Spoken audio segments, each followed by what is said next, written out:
Welcome everybody to the Neuromasters Show, where we uncover the transformative powers of the mind.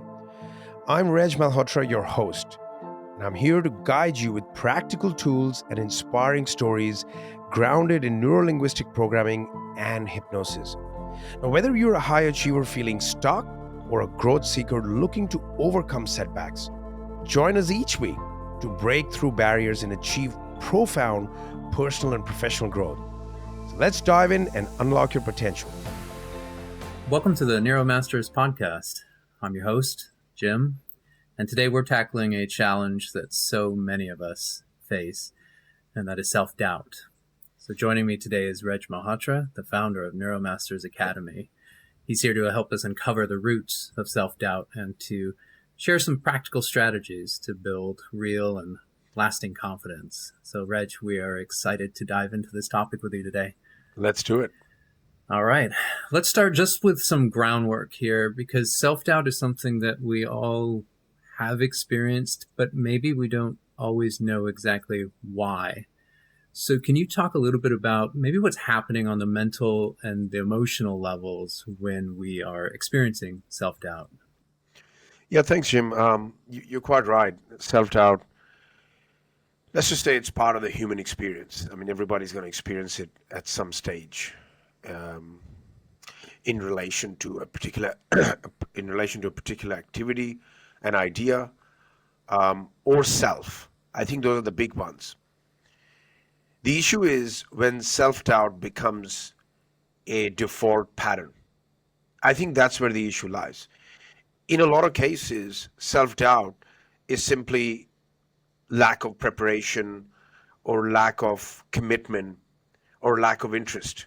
But when it becomes a pattern, when it becomes the way of being, now we have a serious problem. Because then, even if you're good at something, even if you have all the pieces in place, because it's a default pattern of yours, because this is how you proceed with things, now you could miss out on a lot of opportunities, a lot of progress, and the evolution of the self.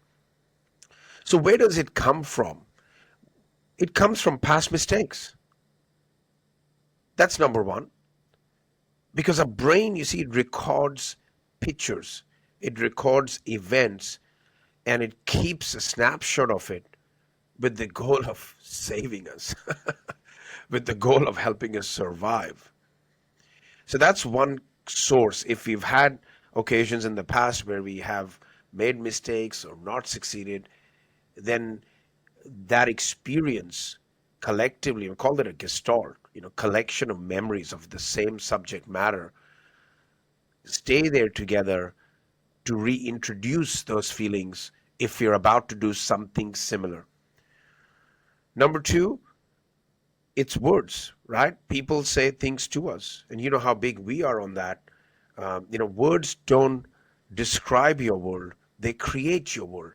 So other people's words along the way about our capabilities, about us in general, what others say to us about us, especially if it's coming from someone we look up to, can become a suggestion, can actually become a hypnotic suggestion. So someone says, you're not good at this. You can do good at this. And people, by the way, say these things casually to each other. But if it's been heard a few times, you will not succeed at that. You can make it. That's not your thing. And then those words, this is called heterosuggestion when it's coming from someone else. They become a story in our mind. And then last but not the least is our own words to ourselves. What do we casually and seriously say? You see, our nervous system is always eavesdropping on our internal dialogue. It's making meanings of it. It's helping produce behaviors that matches our self-talk. So even if I was to just jokingly or repeatedly say, that's not me. I'm not a people person. I'm not a technology person. You say that enough times, when it's time comes for you to do that thing, boom, here comes self-doubt. I want to touch on that point that you just made, because I think that is one that people might not be entirely aware of. imagine someone comes to you and they say, I really want to succeed at whatever it is that I'm doing, but there's something inside of them that's stopping them. And in fact, it's some kind of self-sabotage pattern that maybe they might not be aware of. What are some ways that you work with people to help uncover that or reveal those types of patterns or that kind of self-talk that they have? Yeah, if you're talking about self-sabotage, let's unpack that. To me, self-sabotage is, yes, you're right, Jim. It could be conscious or unconscious. You may not know you're doing it, or you may know you're doing it. Both ways operate. But in terms of what self-sabotage really is, it's stopping oneself from one's own progress or growth or success, if you will, owing to unconscious or conscious fears of what that might lead to. That's right. People are not just scared of making mistakes or not succeeding. People actually be, fearful of what would happen if things do work. I see this all the time. And when we unpack it, there is a fear of responsibility. It's easy to say, I want that money, I want that life, but I think it's attached somewhere. People run these images and movies and stories and self talk about the outcome of that. You see, once I was at a gathering and this guy said, I'll give you an example, he was wanting to invest in real estate. And he had the predisposition, he had the resources to do it, but then it just slipped out of his mouth. I don't want to do it. I'm not going to do it. I want to be able to sleep at night. Now, what's presupposed there? Where did it come from? Is it real? Is it true? So if someone says, I want to be able to sleep at night, they're implying that taking this extra bit of responsibility, taking this extra step, could lead to me stressing about it. That's your starting point, right? So self-sabotage is, it can show up as behaviors, it can show up as unconscious patterns, it can show up as addictions, it can show up as people just blowing up their own opportunities, but not recognizing it. I think it's dangerous when someone is completely unconscious of it. If you're conscious of it, if you're aware of it, look, this is what I end up doing. Every time I get this opportunity, I, you know, I mean, there are so many versions of it. I mean, have you ever seen in these big shows, The Voice or The American Idol, or have you heard of that? What happens a lot of times when the person is reaching the final? I don't know if you've seen it, but so many people lose their voice. And then the reason given is, oh, a lot of singing, it's the voice box. No, it's not. It's not. It's, I believe it's an identity issue. You want to compete, you want to be great, but can you see yourself as that person? And if you can, there is some discussions unconscious going on in the brain, and the brain, produces a a disability, if you will, even though temporary. I've seen that a lot. I've seen athletes when they're about to get to the finals and or they have an opportunity to get gold, suddenly they break their foot. Suddenly they have an injury. You know, so I think this self-sabotage is a whole huge topic, but I think for what people really need to do is get clear on what they want, why they want it. Here's a big one. Can you see yourself having it? There's a phrase we use in our field called acting as if. Acting as if is not faking as if. It's simply, can you step into the body of the person who would have the thing you want? And when you do that, can you start thinking, behaving like that person? If you can, you're likely going to self-sabotage if you run into that opportunity. That's the simplest way I could explain it. If there's someone who really says out loud that they want to succeed, they want to, let's say that they want to be a better public speaker, maybe, but they keep sabotaging their opportunities to succeed. And they come to you and they say, I really want to succeed at this, but I don't know what is the first thing I should do in that moment Right. to start to unpack that in some small way. What should they be looking at or thinking about? With that particular example, I think that's a very specific case of someone just knowing what the next steps are, evaluating what the next steps are, and then chunking down rather than overwhelm, bringing it down to the very next step, looking for modeling how did other people do it. But the second thing is, again, the principles we just discussed earlier. It's, can you step into the identity of a public speaker? What happens? What limitations come up? What pictures come up? What sounds come up? What feelings come up?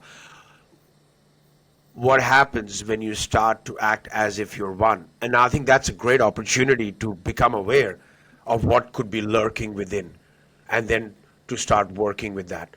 Eliminate that doubt, eliminate that pattern. Because the fact you have that desire is because you have the neurology to do that. But that doesn't mean it's guaranteed, you know?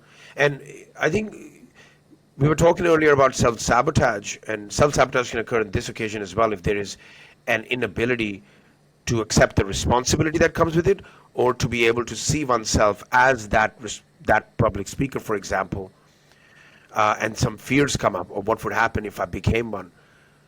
What kind of discipline would I need? What kind of connections would I need? What kind of activities would I? I've been through all of these things. Interestingly, when you take the next level of responsibility, you get more prepared for the one after that. But you got to go in it, right? Got to make the mistakes, got to learn the lessons. And that's really the journey of the human experience. Nobody just made it by watching it from outside. But I want to touch on the self-sabotage in relationships. That's what the big one is, Jim, for us. And it's the same principles. People say, I want a good partner, I want to be in a good... But when they get into a relationship, they often sabotage their own relationships because, and now there's a multitude of reasons there. Some of them, some people, I was speaking to someone the other day, and they said, well, actually, as I look at my life, I've had multiple broken relationships. And as I look back, my father walked out on my mother. See, it's just in the conversation alone that it is possible that I am sabotaging because some level I'm fearful of, the idea that relationships don't work and I don't want to be the guy walking out. I mean, can you believe it's that deep, but it's that real? Of course you're going to sabotage. You're going to end up having unnecessary anger. You're going to find small reasons to stir up a fight and ruin the rapport. So that's another example of self-sabotage. I think relationship is one key area where people sabotage their own relationships. I think people got to really come to terms with that. Really understand. I'm seeing a lot of pain in this area. A lot of pain in this area of people just sabotaging their relationships because of something that is not directly relevant to the relationship. In fact, people see themselves as someone who's hardly done by, who is finds it hard to be in a good relationship. I see and hear all of these.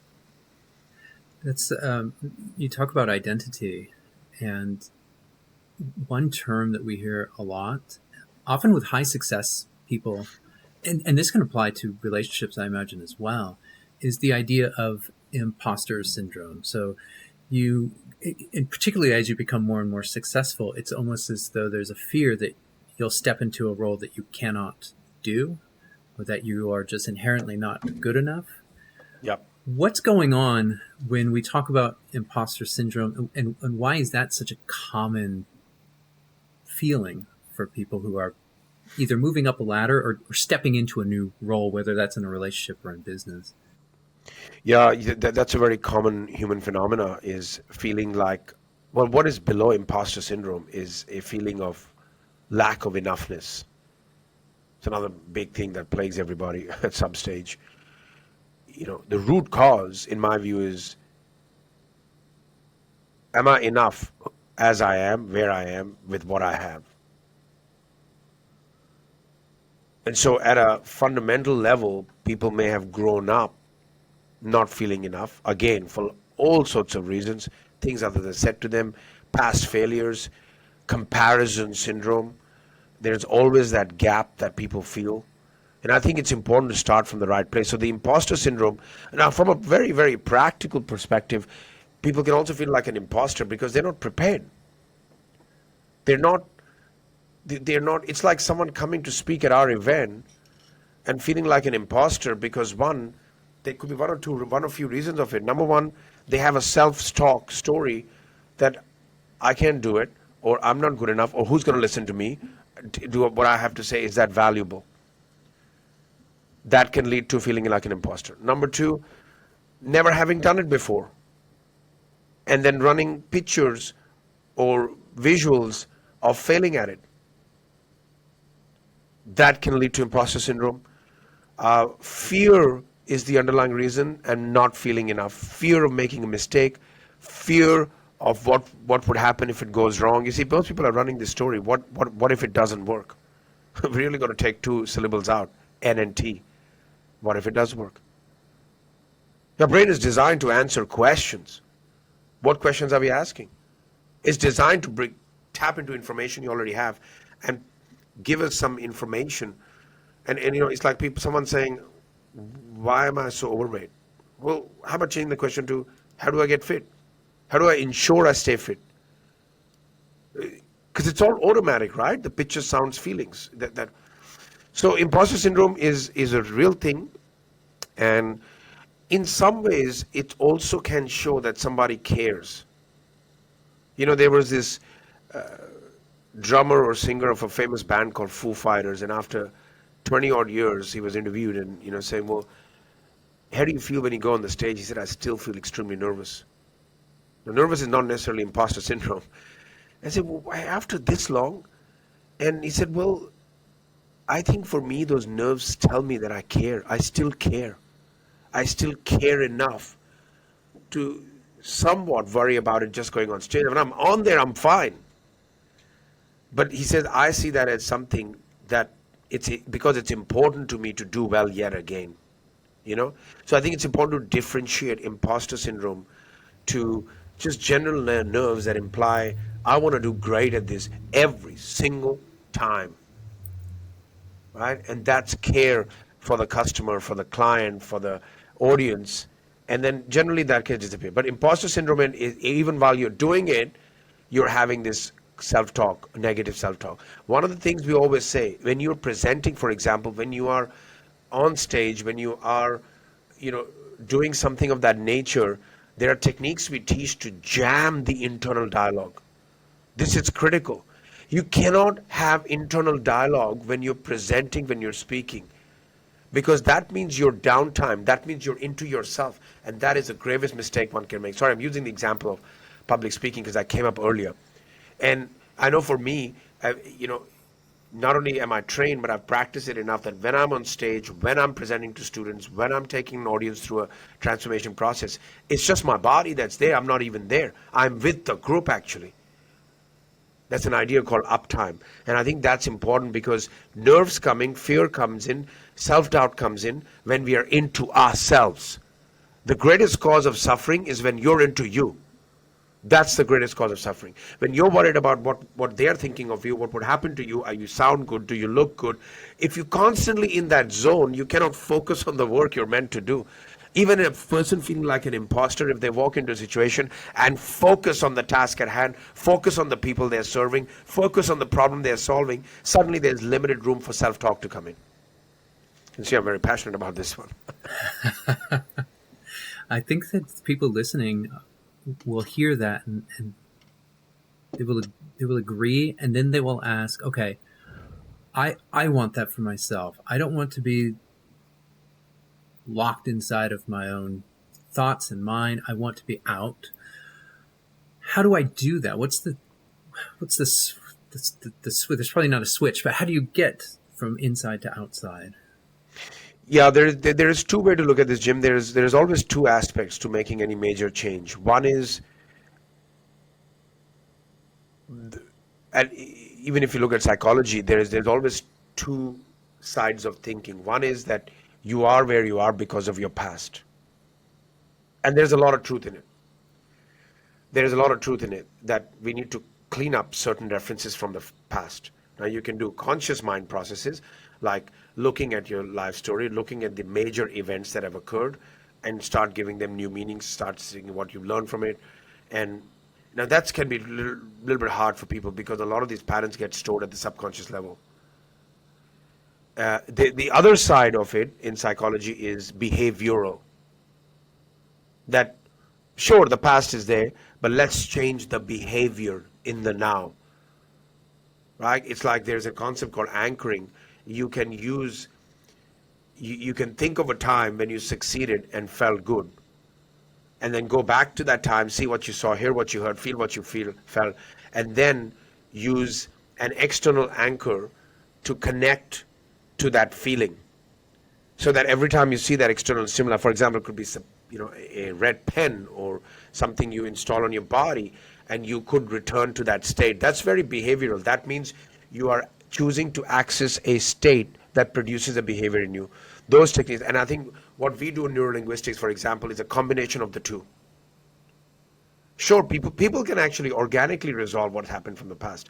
But for a lot of people, it's extremely hard because when they think of certain past events, they get associated, means they start feeling emotions. And when you start feeling negative emotions, you're in a negative state. It's very hard to do anything. And so a lot of the work we do, for example, is change these things at the subconscious level so that they're not a thing.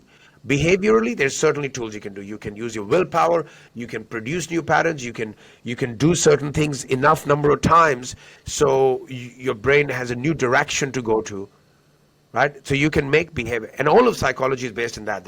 You can change the past. There's one field of technology that said, oh, don't worry about the past.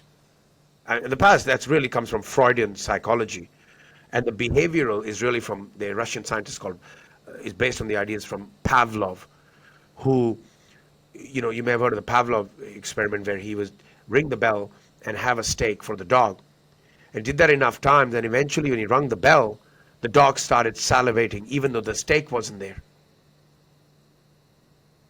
because the dog got anchored to the bell and it produced a certain behavior from in certain emotion from inside of them. So you can manipulate and hack into your patterns and behaviors. My view only that is that you can do that, but is that long lasting? And is that really resetting? Is that really pressing the control alt delete buttons? So you're talking really about two things. One, kind of looking at your past, and another is adjusting your behaviors in the present. Is there an order of importance that you would tell someone, okay, first look at this and then look at that, or does it depend on the person, or do they just need to do something to get started? Yeah, there's a few variables there. Number one is the need. Where are you at? What are you needing to do? How important is it? How urgent it is? And in some cases, let's do a quick fix on the behavior. Sure, you're in a situation, you need to save a relationship, or you need to save your job, or you need to make a change fast in your lifestyle. Otherwise, it would get exponentially worse or a huge negative consequences around the corner. Then one can pretty much just focus. And this is what people do. They'll go on Google, they'll look up some some ideas, and they'll try and do that. The problem is again discipline and willpower. If you work with someone who's qualified to do that, it can be a lot faster. So the order is, in my view, the ultimate order is, cleaning up the history. I mean, listen, you think of a car. You can take it for a minor service. They'll put in the oil, they'll put in a few things, it'll work. It's fine. But if the mechanic tells you there is a major corrosion in the engine or the brake pads are completely wearing off, you're running at the risk of a major accident. You may have changed the behavior of the car for now, and a lot of people do that. They will defer that because either they don't want to spend the time or the money, or they hope it'll magically disappear, or they'll hope that I'll just go as far as I can, and if something happens, then I'll do it. It's the same story. If the mechanic has already told you there is a major issue, you need a major service, and you better do it sooner rather than later, then, I remember my pattern, I would delay it, but I got to a point in my life, you know what? Can we do that now? Can you give me a replacement car for now? And people will drive the car not realizing that every single day you drive, sure, the car's not breaking down, but maybe the damage is becoming irreversible. I imagine that there are people who come to you who have wrestled with self doubt and self-sabotage for years, and they are now facing a crisis. They are the car that is now completely breaking down. How do you begin to, I don't know if undo is even the right word, but how do you begin to unpack this if it's been years and years of maybe going from quick fix to quick fix, or maybe doing nothing at all? How do you begin? You begin with identifying the root cause. That's always where you begin. We have processes, for example, and extremely powerful questioning processes to get to the root cause. And typically, there's one or two major root causes. There's one or two predominant thoughts that have led to the direction in life. There's one or two, major events that have led to, I know somebody who once was, when they were little, they were, at school one day, had to wait an hour longer than usual for the mom to pick him up. Now, they were little. Mom generally got late. Those times there was no, you know, cell phones and the way we do things now. And the kid waited for an hour. The kid experienced a lot of fear, a lot of emotions at that time. The kid grew up their entire life being affected by that one event. Underlying that, that sense of being abandoned by the wish. They were picked up eventually to the point that they never ever allowed their child to be alone, even for a minute. I don't think that's entirely appropriate because their children were raised as a result of their own experience of what they think should happen, and these children are possibly not good communicators, not confident enough, could never allowed to be street smart to any degree. So it's important to get to the root of the matter, root cause, and then there are incredible processes to, I go into this in my book, The Energy Cube Secret. This collection of events that we have negative emotions on. If we can look back and think about events from the past and feel the negative emotions in the now, well, the events are still alive. The brain doesn't know the difference in real and imagined. They're still alive. They're still using energy from the now. And so there's a process that disconnects negative emotions from all significant emotional events from the past. Right? Now we get to a really, really good place. It doesn't matter how long that's been the case, as per your question. So the person is going to have interest in it. They're going to want to get better. They're going to not have what we call secondary gain. This is a real problem. A lot of people can get secondary gain, mean the benefit of staying where they are, the benefit of holding on to the problem secretly, sometimes even the person doesn't know, can be greater than the benefit of letting them go. For example, a lot of people get attention, love, sympathy, even, maybe slightly controversial. A lot of people can access depressed states more often than they need to because that's how they feel attended to, feel loved. And many times the problem is kept at the unconscious level in order to stop themselves from taking action or being bigger or being, you know, even exploring their potential. So there is all of that at play. As long as there's no secondary gain, it can be done. Now, if a person's on severe amounts of medications, of course, that can be a limiting factor. There can be, not always. I imagine it must be quite difficult and painful, probably, to access those key events from your past and then to start to work through them. And it might be easier or maybe feel safer to just bounce from one self-doubt hack to the next to Yeah. very quickly. Yeah. What do you say to someone who's listening and they have been sort of bouncing from one idea to the next, and they are going online and looking for one idea after the next, and nothing's really sticking? It might help for a brief period of time, but overall, it's not going to help. Are there now your work is very much in NLP, hypnosis. Are there techniques that they can use that might be more powerful, transformative for them? Well, there's two parts to your statement that I'd like to address. And the first one, if they're running from quick hack to quick hack, Well, I would say firstly, they have awareness that they have a problem and they need to fix it. So it's better than doing nothing. But the analogy that comes to mind is the band-aid.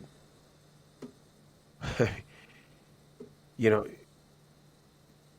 it can work, it can help, but it's a band-aid, right?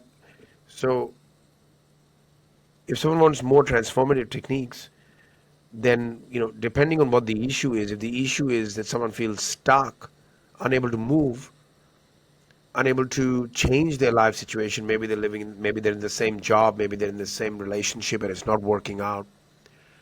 Um, there is just no getting away from doing deeper work. And deeper work means both addressing the past and making behavioral changes. You see, we go into relationships and we think the next relationship will work out. But there's one person who's always going into that relationship, and that's us, right? So at what point do we stop and go, you know what? What are the patterns that I'm taking? What are the lens? You see, our brain does three things with all the information it receives. It generalizes, it distorts, modifies it, or deletes. It deletes a lot of information, by the way. It has to. Psychologists claim we would literally go crazy if we receive 11 million bits of information per second in pictures, sounds, feelings, smells, tastes, and self-talk. That's 11 million bits, and our brain is able to break it down to about 126. Number doesn't even matter. Look at the percentage here. So it has to delete a lot of information. It has to generalize a lot of information. So we ought to look at what are our current filters at? The filters that are utilized to process the information is based on our past experiences, memories, decisions. It's almost like we reset a car. We do major service to the car. We may even do major service to a computer. We do major service to most things. We do reset. We reset things. We reset everything in our life most of the time. Well, we don't reset us. We think too bad. Everything's happened. So I think in terms of doing something transformative, a person really needs to look at significant emotional events from the past. Who are you without all the labels and ideas? What would happen? So list down all the events, figure out what each event, major events, and have a look at the event, and we can write that down on a table. And what is the connection from that event to your current situation in life? What is the belief you took from that event? This in itself is an extremely powerful exercise. And is that serving you? If someone had an event in the past, say a major event, say mom and dad got split up, and there was an abusive relationship, mom and dad, you saw that. Maybe you saw mom crying, walking out of the house, and then dad never returning. Now, have a look at that event. Next column, what are some of the meanings you took from that event? It's about bringing it out to the consciousness. And then, what is the connection from that event to your present situation in life? For example, and people say, oh, that's why I'm not getting married, or that's why. At least look at some connection, that meaning, have you held it? Then, is it serving you, or you need a new one? Now, you can do it just organically, make a decision. For a lot of people that may not work, or you may need to do work so that that meaning can be altered at the unconscious level. Both ways can work. A lot of people have organically resolved issues in their life, for sure. I get the feeling of someone who's carrying around a lot of self-doubt. It almost feels like a weight on them. It feels very heavy. And it must be difficult to achieve the things that you want to achieve.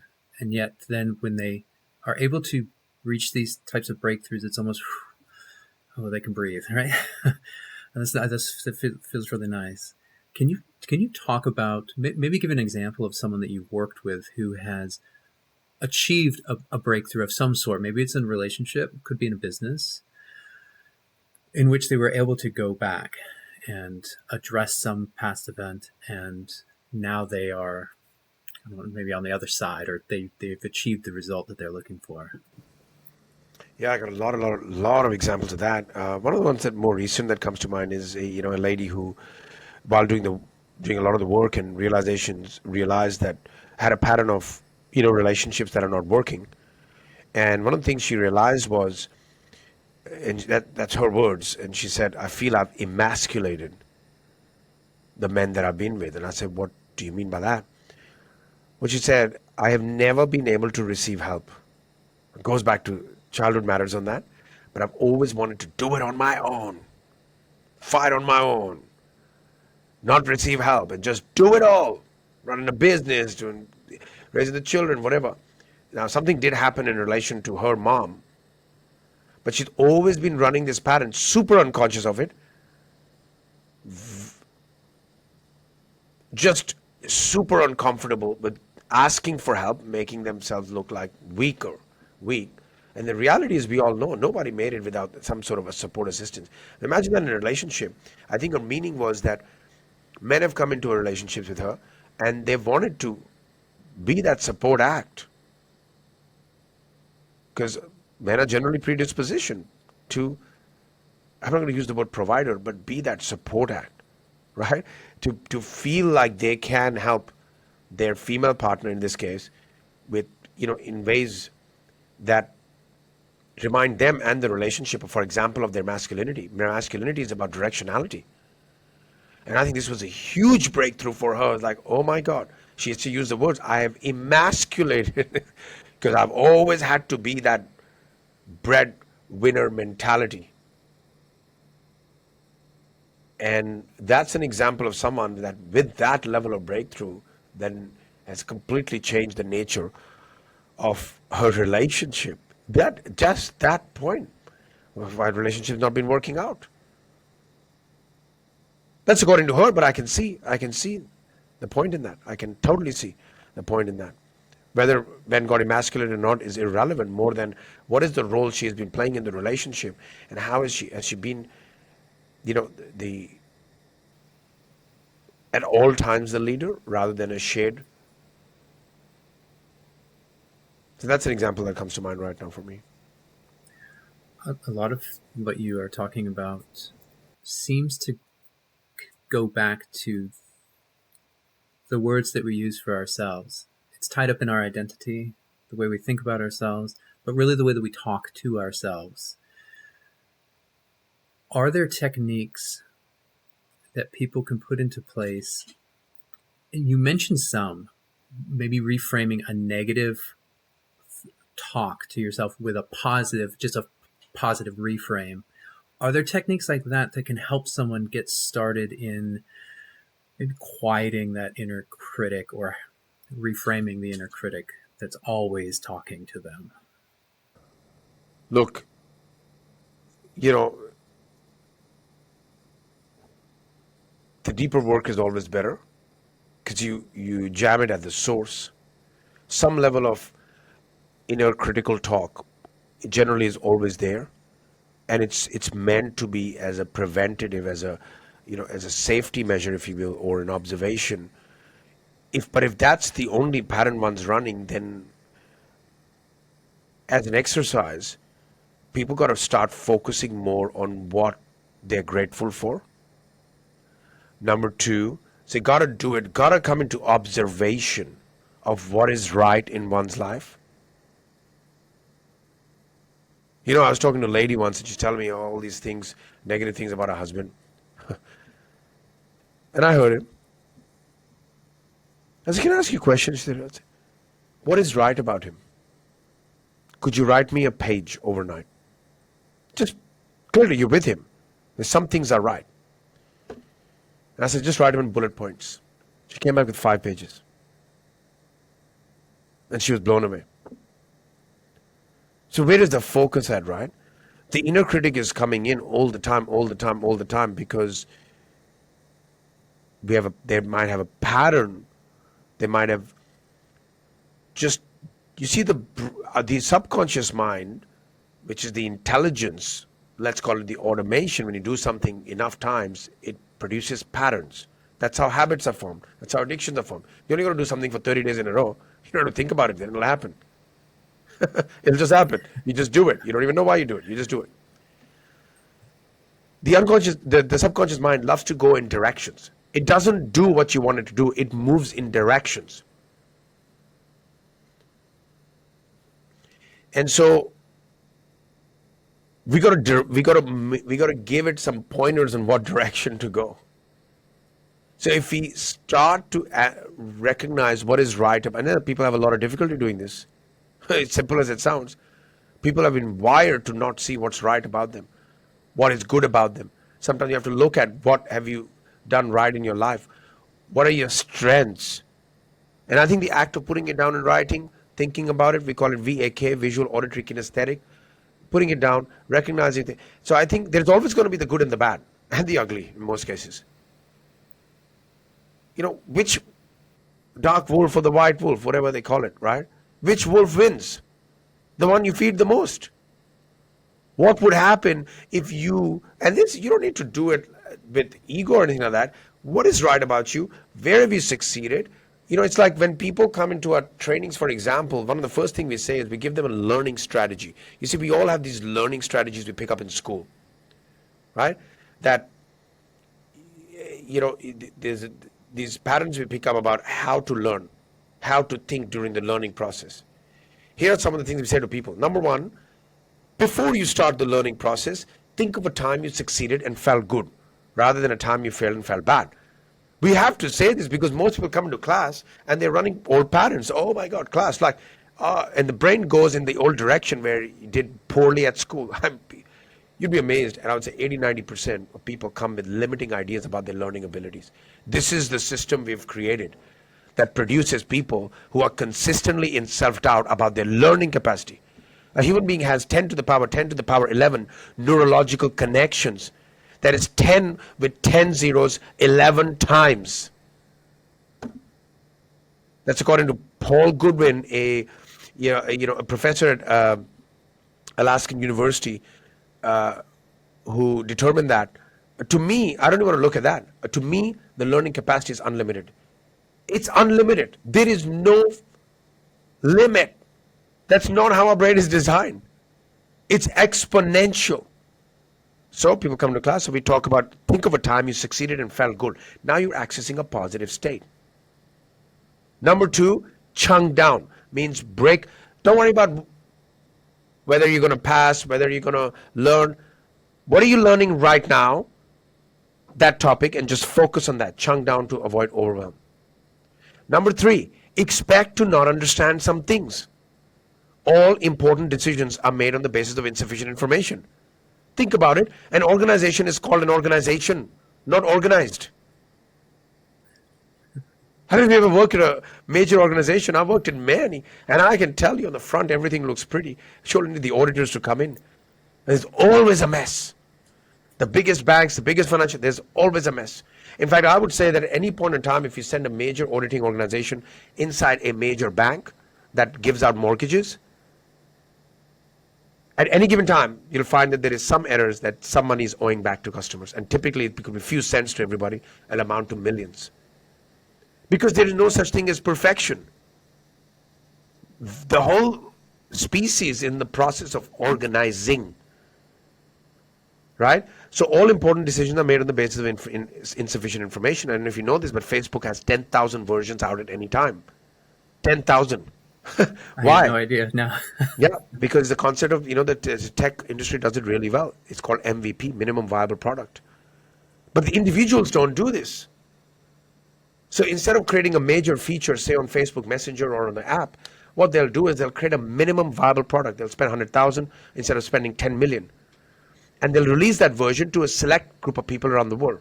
Maybe they're in New Zealand or another part of the world. Maybe they're only women. And then they'll watch how they interact with that. They'll collect the data, and then they'll decide whether to proceed with it or not. Right? So same thing with learning, right? We expect to not understand some things. Remember, understanding is a feeling. So I hope that makes sense. I've explained it through an example of how to start thinking differently. Because it's not what to think, it's how to think. If we can change the way we think about things, if we can disconnect the things that we think we are, the thing that we've carried from others, Here's a simple thing. If you're following someone's advice, I have a very simple test. If if you're living life according to someone's ideas of what life should be, is one test you need to do. Do they have the life's outcomes you want? If they do, great, keep following it. If they don't have the life's outcomes that you want for yourself, then you need a new thinking structure. It'll start now. I'll round out this conversation by touching on something that you just mentioned, that really human capacity, your capacity to learn, your ability is limitless. Limitless. And yet we place such restrictions on ourselves. What do you say to someone to help them see their limitless nature, that it is possible, the things that you want to do, it's within you already. You just have to maybe remove the stuck points, the things that are putting the cap on your limitless nature. How do you talk to someone who doesn't really believe that, who doubts that about themselves? Well, there's always two aspects to this. One is remove what's not needed, and we have spoken about this whole interview is about start identifying the blocks, the obstacles, I call them mental weeds. Let's pull out the weeds. But at the same time, we cannot underestimate the power of the good old face the fear and do it anyway. Your neurology is built when you do something. So what is it you're resisting? How can you take the first step towards it? How can you get over that initial fear? Got to put yourself in the situation. I use a term called positive traps. People put yourself in a situation that you cannot come out of, even if you have to pay money for it. That's why people get more success when they get a personal trainer at the gym than themselves. Why? Because you paid somebody, now you're going to show up because you don't want to lose that money. Number two, people will always do more for others than themselves. Why? Because people don't like to disappoint. And I'm generalizing here. So I'm like, I don't want to disappoint this guy. I want to, they want to preserve their reputation with themselves. Right? So get someone or something that you feel bad about letting down. I think this is one of the greatest hacks. And then declare to them, tell them I want to do this, and tell them that you're going to check on me, you want to check on me. And then that takes you to the first point. This is why the coaching, mentoring, the healing, transformation, this industry is thriving right now, because more and more people are realizing that I'm not what's happened to me. I can be different, I can be more, I can be better. But what does help is the proven principles over history. A support system, an accountability structure, a community, and proven processes that work. Success is a recipe in any field. If you want to succeed at anything, it's a recipe. Like you can, if you want to bake a cake, you need the recipe, you need the ingredients, and you need time. In the oven, for example, you could have the recipe, but not the right ingredients, and you could have the oven. You're going to get something different. You could have the ingredients, and you can have the oven, but you don't have the recipe. You could again end up creating something else. It's just a science, just a formula. You need all three. Same way, when it comes to fulfillment and success, there's generally a formula. There's no question about it. All the greats in the world know this.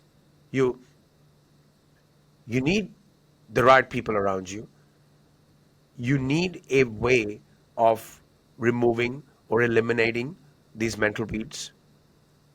You need ongoing accountability, right? And you need feedback. There is more to it, but I'm just giving examples of the formula. But people are trying to do it all on their own. They think they know it all. They think they'll figure it out. They're taking a chance. Life is not meant to be a gamble. Life's meant to be an adventure, sure. There's always going to be the unknown, and I think that's what makes life exciting. But what's the difference in life and gambling then? If we think it's the same thing, some people live their whole life hoping for the lottery ticket. Literally, I've heard it from so many people. They're buying their whole life. Sure. That's one way to live. Follow the science. Follow the formula. That's very, very important. Very important. There's always a common theme with people who are fulfilled, who are moving in the direction of their life. There's always, if you interview enough of them, you find there's always the same pieces. There's always the same pieces. Reg, I want to thank you for this powerful discussion today. I know that you've shared a lot of insights, and I know that the listeners are going to be excited to learn more.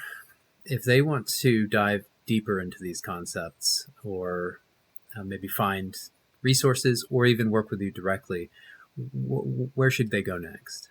I think first thing, Jim, if someone's listening to this, listen to all the episodes of this podcast and listen to them over and over and over again, right? Because what do we expose our minds to is who we become. You should start from episode 1 and listen to all of them and then listen to the whole thing again. It's easy to do.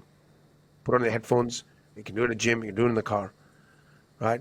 Number 2, from my perspective, we run, free seminars, free challenges every now and then. Look out for those.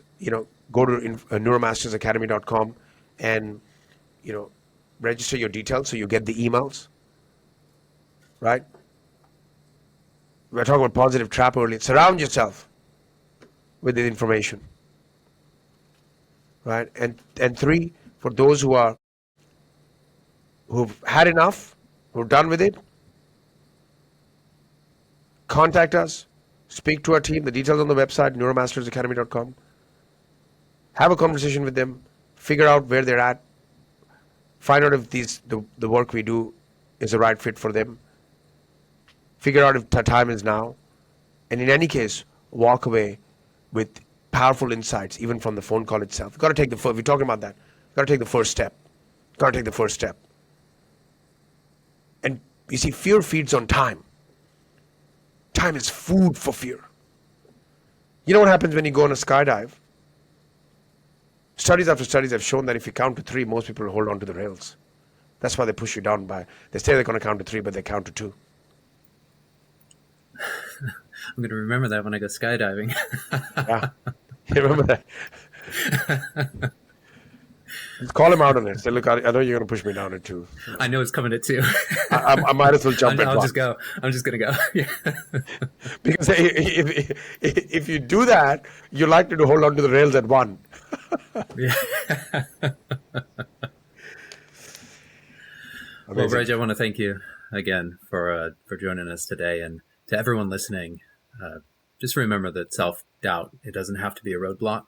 It can actually be a stepping stone if you're willing to put in the work. And as Reg has shown us today, confidence is something that you can build, and it's a step-by-step process. So if you're ready to rewrite your story and break free from self-sabotage, now is the time to start. So and definitely get the book, The Energy Cube Secret. Get started. Absolutely. That's an excellent place to start. I want to thank you all for joining us today for our episode, and we'll see you again next time. Bye for now. Thank you for listening to the Neuromasters Show. I'm Reg Malhotra, reminding you that your trauma is seen, your transformation is possible, and your breakthrough is right around the corner. If you found today's episode valuable, you can visit our website for many more resources, to register for a live breakthrough experience, and to continue your journey of reclaiming your full self.